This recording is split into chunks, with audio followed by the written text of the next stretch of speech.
आज हम special education के फील्ड की एक बहुत कॉमन कन्फ्यूजन को क्लियर करने जा रहे हैं।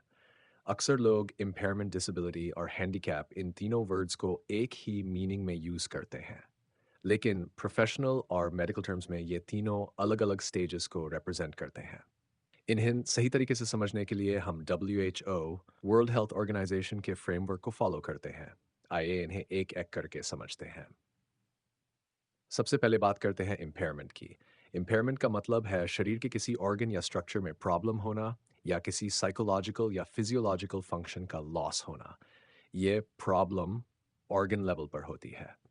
डेफिनेशन के अनुसार इम्पेयरमेंट मीन्स एनी लॉस और एबनॉर्मेलिटी ऑफ साइकोलॉजिकल, फिजियोलॉजिकल और एनाटॉमिकल स्ट्रक्चर और फंक्शन। सिंपल एग्जांपल समझिए। अगर किसी व्यक्ति की आंख की रेटिना डैमेज हो जाए या एक्सीडेंट में किसी का हाथ या पैर कट जाए तो ये इम्पेयरमेंट कहलाता है। ये प्योरली मेडिकल या बायोलॉजिकल कंडीशन है। याद रखने वाली बात यह है, इम्पेयरमेंट बताता है कि बॉडी पार्ट में क्या प्रॉब्लम है। अब आते हैं दूसरे कॉन्सेप्ट पर, डिसेबिलिटी। डिसेबिलिटी इम्पेयरमेंट का रिजल्ट होती है। इम्पेयरमेंट की वजह से व्यक्ति कोई एक्टिविटी नॉर्मल तरीके से परफॉर्म नहीं कर पाता तो उसे डिसेबिलिटी कहते हैं। ये इंडिविजुअल लेवल पर होती है। डेफिनेशन के अनुसार डिसेबिलिटी मीन्स एनी रिस्ट्रिक्शन और lack of ability resulting from an impairment to perform an activity in a normal manner. Simple example, अगर रेटिना डैमेज है यानी impairment तो व्यक्ति स्टैंडर्ड प्रिंट पढ़ नहीं पाता। ये डिसेबिलिटी है। अगर किसी का पैर नहीं है तो चलने में डिफ़िकल्टी होती है। यह भी डिसेबिलिटी है। याद रखने वाली बात, डिसेबिलिटी फंक्शनल लिमिटेशन को बताती है यानी व्यक्ति क्या नहीं कर पा रहा है। अब तीसरा और सबसे इम्पोर्टेंट कॉन्सेप्ट, हैंडीकैप। हैंडीकैप न बॉडी के बारे में है और न ही सिर्फ व्यक्ति के बारे में। ये व्यक्ति और उसके एनवायरनमेंट के रिलेशन से जुड़ा हुआ कॉन्सेप्ट है। ये एक सोशल डिसएडवांटेज है। Definition के अनुसार, handicap means a disadvantage resulting from an impairment or disability that limits or prevents a person from performing a normal social role.